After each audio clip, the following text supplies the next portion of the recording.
విజయనగరం జిల్లా జామి మండలం జన్నివలస గ్రామంలో విధియాడిన వింత నాటకంలో ఇద్దరు పిల్లలైతే అనాథలైనటువంటి నేపథ్యం అయితే కనిపిస్తూ ఉన్నది. తండ్రి చూస్తే చిన్నప్పుడే కోల్పోయారు. తల్లి ఈ మధ్య కాలంలోనే గుండెపోటుతో మరణించినటువంటి పరిస్థితి. తండ్రి క్యాన్సరు, తల్లికి గుండెపోటు. ఈ తరుణంలో పూర్తిగా ఆ కుటుంబం కూడా చిన్న భిన్నమైన నేపథ్యం అయితే కనిపిస్తుంది. ప్రస్తుతం జన్నివలస గ్రామంకి అయితే చేరుకున్నాం. ప్రస్తుతం మనం చూస్తున్నటువంటి పూరి గుడిసెలోనే ఆ ఇద్దరు చిన్నారులు కూడా ఎందులోనే నివాసుకుంటున్న పరిస్థితి కనిపిస్తున్నాయి. ప్రస్తుతం చూస్తూ ఉంటే ఒకవైపు స్థానాలకి వేడి నీళ్ళు కూడా ఒకవైపు పెట్టుకున్నటువంటి పరిస్థితులు అయితే కనిపిస్తూ ఉన్నాయి. మనమైతే చూడవచ్చు. పిల్లలు ఒకవైపు అయితే చదువుకుంటున్నారు. అంటే ఉదయాన్నే స్కూల్లో ఇచ్చినటువంటి హోంవర్క్ని ఒకవైపు చేసుకునే పరిస్థితి కనిపిస్తూ ఉన్నది. చూస్తూ ఉంటే పురాతన నుంచి కూడా ఇదే ఇంట్లోనే నివాసం ఉంటున్నారు. ఎందుకంటే తల్లిదండ్రులు కూడా ఎందులోనే ఉండేవాళ్ళు. వాళ్ళు తిరిగిరాని లోకానికి వెళ్ళిపోయిన తర్వాత కూడా పిల్లలు ప్రస్తుతానికైతే ఇందులోనే కొనసాగుతున్న పరిస్థితి కనిపిస్తూ ఉన్నది. ఎందుకంటే మన లోపలికి వెళ్ళడానికి కూడా కష్టంగా అనిపిస్తూ ఉన్నది. అంటే ఇదంతా చూస్తే చిన్న రూము, ఈ చిన్న రూమ్లోనే చిన్న పూరి గుడిసెలోనే ఈ విధంగా చేసుకుంటున్న పరిస్థితి కనిపిస్తూ ఉన్నాయి. చూస్తూ ఉంటే చూడొచ్చు ఈ పిల్లలకు సంబంధించినటువంటి సామాగ్రి, ఈ పిల్లలకు సంబంధించిన బుక్స్ అన్నీ ఒకే ప్రాంతంలో అన్నీ ఒకే చోటే ఉన్నాయి. ప్రస్తుతానికి మనం మనతో మాట్లాడాక పిల్లలు కూడా ఉన్నారు. ఆ పిల్లలతో కూడా మాట్లాడే ప్రయత్నం చేద్దాం. నాన్న చెప్పురా నాన్న, ఏం పేరు నీ పేరు? గౌతమ్. ఏం చదువుతున్నావమ్మా? 5th class. 5th క్లాసా? అమ్మ నాన్న ఎలా చనిపోయారా? నాన్న చిన్నప్పుడు చనిపోయాడు క్యాన్సర్తో. అయ్యో. అమ్మేమో 5వ నెల 7న చనిపోయింది హార్ట్ అటాక్తో. మరి మీరు ఎలాగరా వండుకొని తినుకుంటున్నారు ఇక్కడ? మా పెద్దమ్మ వండుతుంది. పెద్దమ్మ వండేసి మళ్ళీ పనులకి వెళ్ళిపోతుంటుందా? నువ్వు ఏ క్లాస్ చదువుతున్నావు? 5th స్టాండర్డ్ చదువుతున్నావా? ఎక్కడ చదువుతున్నావమ్మా? MPP school. ఎంపీపీ స్కూల్ ఇక్కడైనా? మీ ఊరేనా? ఈ జన్నివలసలో చదువుతున్నావా? బాగా చదువుతున్నావా? టీచర్స్ బాగా చెప్తారా? బాగా చెప్తారు. మరి నీకు ఇక్కడ అన్నీ నీకు ఎవరు చేస్తారు? ఇప్పుడు మీ పెద్దమ్మ వస్తారు, వంట వండేసి వెళ్ళిపోతారు. మరి మీకు స్థానాలు అన్నీ మీరే చేసుకుంటారా? అన్నీ మీకు మీరేనా? మరి అన్నయ్య అబ్బాయి అన్నయ్యనా? ఏం పేరు నీ పేరు? విజయ్. విజయ్యా? ఇవేం చదువుతున్నావు? 7th క్లాసా? ఎక్కడ చదువుతున్నావు? High school. ఎక్కడ? ఏ ఊరు? జామి. జామి హై స్కూల్లో చదువుతున్నావా? మరి రోజు ఎలా వెళ్ళి వస్తావు అక్కడ నుంచి? సైకిల్. సైకిల్తో వెళ్ళి వచ్చేస్తావా? సైకిల్ ఎప్పుడు కొనుక్కున్నావు? అప్పుడు. ఎప్పుడు? అమ్మున్నప్పుడు కొనుక్కున్నారా? ఓకే. అయితే అక్కడ స్కూల్ అంతా బాగానే ఉందా నీకు అక్కడ? బాగానే ఉంది. మరి ఎక్కడి నుంచి రోజు ఎలా వెళ్తావు? సైకిల్తో వెళ్ళి వస్తూ ఉంటావు. ఇంటికాడ పనులను ఎవరు చేస్తారు? నీకు నువ్వే చేసుకుంటావా? ఓకే. అంటే మీరు ఎప్పటి నుంచి ఇక్కడ ఉంటున్నారు? అమ్మ నాన్నలు కూడా ఇక్కడే ఉండేవాళ్ళ? మీ ఇద్దరు ఇప్పుడు ప్రస్తుతం ఇక్కడ ఉన్నారా? అమ్మ నాన్నలు కూడా ఇప్పుడు ఇందులోనే ఉండేవాళ్ళు. అమ్మ చనిపోయేసరికి ఇక్కడే చనిపోయిందమ్మా? అయ్యో. ఆ టైంలో ఎవరు లేరా? అమ్మ చనిపోయినప్పుడు అప్పుడు పెద్దమ్మ కానీ మన దగ్గర చుట్టాలు కానీ ఎవరు లేరా? అప్పుడు ఎవరు లేరా? అయ్యో. మీకు ఎలా తెలిసింది అమ్మ చనిపోయినప్పుడు? మీరు చిన్నపిల్లలు కదా, ఇప్పుడు కూడా తెలీదు. ఎలా తెలిసిందమ్మా? సో చెప్పుకోలేకపోతున్నారు పరిస్థితి. అమ్మ నువ్వు చెప్పురా తల్లి, నీకు తెలుసా అమ్మ చనిపోయినప్పుడు? నువ్వు చూసావా? ఎలా చనిపోయింది చూసావా? వాళ్ళు వీళ్ళు చెప్తే తెలిసిందా? అమ్మ చనిపోయిందని వాళ్ళు వీళ్ళు చెప్తే తెలిసిందా? మీకైతే తెలియలేదు. అప్పుడు ఏం చెప్పేవాళ్ళు చూసి?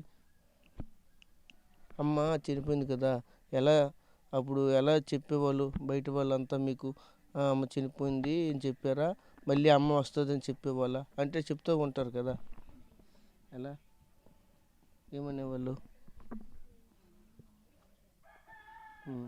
మరి ఇప్పుడు పండగ వస్తుంది కదా, పండగకి ఎలా మీ పరిస్థితి? ఇప్పుడు మీకు ఇప్పుడు కొత్త బట్టలు కావాలి, అమ్మకి పూజించాలి, ఇవన్నీ ఉంటాయి కదా. ఆమెతో సంబంధించినవి ఏమైనా సమకూర్చుకుంటున్నావా? ఎలాగా ఇప్పుడు పెద్దమ్మ ఏమైనా సమకూరుస్తుందా?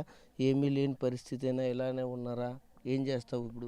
సంక్రాంతిగా కొంతమంది వచ్చి బట్టలు తీసారు. వచ్చారా? ఏమంటున్నారు? స్కూల్లో చేపిస్తారు అంట. స్కూల్లో మీకు పండగ చేపిస్తారా సంక్రాంతి? ఇంటి దగ్గరేనా? మరి అమ్మ ఫోటో ఉందా? ఉంది. మరి అమ్మ ఫోటోకి నాన్న ఫోటోకి పూజిస్తావా సంక్రాంతికి? నువ్వే చెయ్యాలి. ఇప్పుడు అన్నయ్య నీకంటే పెద్దే కన్నా అన్నయ్యకి ఏం తెలియని పరిస్థితి చూస్తూ ఉంటే అమాయకుడు. నువ్వు కొంచెం యాక్టివ్గా ఉన్నావు, కొంచెం యాక్టివ్గా ఉన్నది. నువ్వు చదువు కూడా బాగా చదువుతావని చెప్తూ ఉన్నారు అంతా. ఇక్కడ వాళ్ళంతా కొంతమందికి అడిగాను, చిన్న అబ్బాయి చాలా బాగా చదువుతాడని అని చెప్పారు. ఇక్కడ నేను వచ్చేటప్పుడు అందరిని అడిగాను, చాలా బాగా చదువుతారని చెప్తే నేను వచ్చేసరికి కూడా ఆల్రెడీ నువ్వు బుక్ పట్టుకుని కూర్చొని ఉన్నావు. ఇంకా అన్నయ్య అటు ఇటు తిరుగుతూ ఉన్నాడు కానీ నువ్వైతే చదువుతూనే ఉన్నావు, నేను చూశాను. వెరీ గుడ్, బాగా చదువు. నీకు ఏదైనా హెల్ప్ కావాలంటే అడుగు. ఏమవుతావు పెద్ద అయ్యాక? డాక్టర్ అవుతావు. డాక్టర్ ఖచ్చితంగా అవుతావా? Okay okay. సో చూసాం కదా, ఈ పిల్లలు ఇద్దరు కూడా ఒక అనాథలుగా మిగిలిపోయినటువంటి పరిస్థితి. ఎందుకంటే చిన్న వయసులోనే తండ్రిని కోల్పోయారు. కొంచెం పెద్ద అయ్యాక అంటే మాటలు వచ్చాక పిల్లలతో ఫ్రెండ్స్గా తిరుక్కునే సమయంలో తిరిగిరాని లోకానికి తల్లిని కూడా చేరుకునే పరిస్థితి. ఎందుకంటే ఆ తల్లి కూడా హార్ట్ స్ట్రోక్తో సడన్గా నిద్రలోనే చనిపోయిన పరిస్థితి. ఎలా చనిపోయిందో కూడా తెలియదంటూ కూడా పిల్లలు చెప్తున్నారు. వాళ్ళు వీళ్ళు పక్క ఇంటి వాళ్ళు చెప్తే తప్పకుండా మాకు తెలియదు. అంటే ఎవరైనా సరే అదే పరిస్థితి. చిన్నపిల్లలు కాబట్టి వాళ్ళని వాదార్చలేని పరిస్థితి. అమ్మ మళ్ళీ వస్తుంది, మళ్ళీ మనం అమ్మ మాట్లాడుతుందని చెప్పి ఏదో ఒక విధంగా చెప్తూ ఉంటారు. ఆ విధంగా పిల్లల్ని అయితే వాదించారు. చూస్తూ ఉంటే ఇద్దరు చిన్నారులు ఈరోజు పూర్తిగా చాలా పేదరికంలో ఉంటున్న నేపథ్యం అయితే కనిపిస్తుంది. ఈ జన్యువలస గ్రామం అంతా కూడా ఆ సమయంలో విషాద ఛాయలు అయితే నెలకొన్నాయని చెప్పొచ్చు. ఎందుకంటే తండ్రి క్యాన్సర్తోనూ తల్లి గుండెపోటుతోనూ మరణించారు. ప్రస్తుతానికి చూస్తే ఇద్దరు పిల్లలు కూడా ఒక పూరి గుడిసెలో నివాసం ఉంటున్న పరిస్థితి కనిపిస్తుంది. గతంలో తల్లిదండ్రులు కూడా ఇక్కడే ఉండేవాళ్ళు. వాళ్ళు మరణం తర్వాత ఏం చేయాలో తోచని పరిస్థితుల్లో ఇక్కడే అలా ఉంటున్న పరిస్థితి కనిపిస్తుంది. మరోవైపు చూస్తూ ఉంటే ఇటువంటి పిల్లలకి దాతల కోసం కూడా ఎదురు చూస్తున్న నేపథ్యం అయితే కనిపిస్తూ ఉన్నది. ఎందుకంటే ఈ పిల్లలు ఏమీ చేసుకోలేని పరిస్థితులు. ఎందుకంటే ఇప్పుడు చెప్తుంటారు, ఈ చిన్న అబ్బాయి అంటున్నాడు, ఇప్పుడు ఎడ్యుకేషన్లో నేను బాగా చదవాలి, డాక్టర్ని అవుతానని చెప్తూ ఉన్నారు. అదే ఆ పెద్ద అబ్బాయి కూడా నేను రానున్న రోజుల్లో మంచి ఉన్నత స్థాయిలో స్థిరపడుతున్నట్టు కూడా చెప్తూ ఉన్నారు.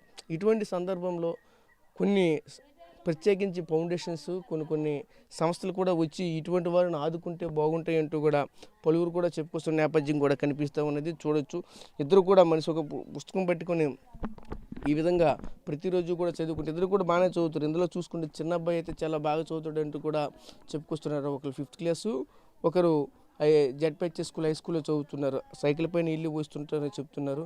ఇటువంటి పరిస్థితుల్లో కొన్ని సందర్భాలు చూస్తూ ఉంటే చాలా దయాహీనంగా కనిపిస్తున్న పరిస్థితి కనిపిస్తూ ఉంటాయి. ఇవన్నీ చూస్తూ ఉంటే ఒక పూరి గుడిసెలో ఆ పిల్లలు వండుకున్నటువంటి పాత్రలు ఇవి కూడా వాళ్ళ పెద్దమ్మ అంటే వాళ్ళ అమ్మ వాళ్ళ అక్క వచ్చి వంట చేసి మళ్ళీ వెళ్ళిపోతూ ఉంటారు. ఈ రోజుల్లో ఎవరికెవరు సహాయం చేసుకోలేనటువంటి పరిస్థితి. ఎందుకంటే వాళ్ళ ఇంట్లోనే పనులు చేసుకోవడానికి సరిపోయినటువంటి సమయం అయితే ఉంటుంది. అదే సందర్భంలో ఇటువంటివన్నీ కూడా వస్తారు. ఉదయాన్నే వచ్చి వీళ్ళకి కావాల్సినటువంటి అన్ని సమకూర్చి మళ్ళీ పనికి వెళ్ళిపోతుంటారు. ఎందుకంటే ఈరోజు ఏదైనా సరే బయటికి పనులకి వెళ్తే తప్పగానే పూట గడవనటువంటి పరిస్థితులు ఇంకా కడు పేదరికంలోనే ఉంటున్న నేపథ్యాలు అయితే కనిపిస్తూ ఉంటాయి.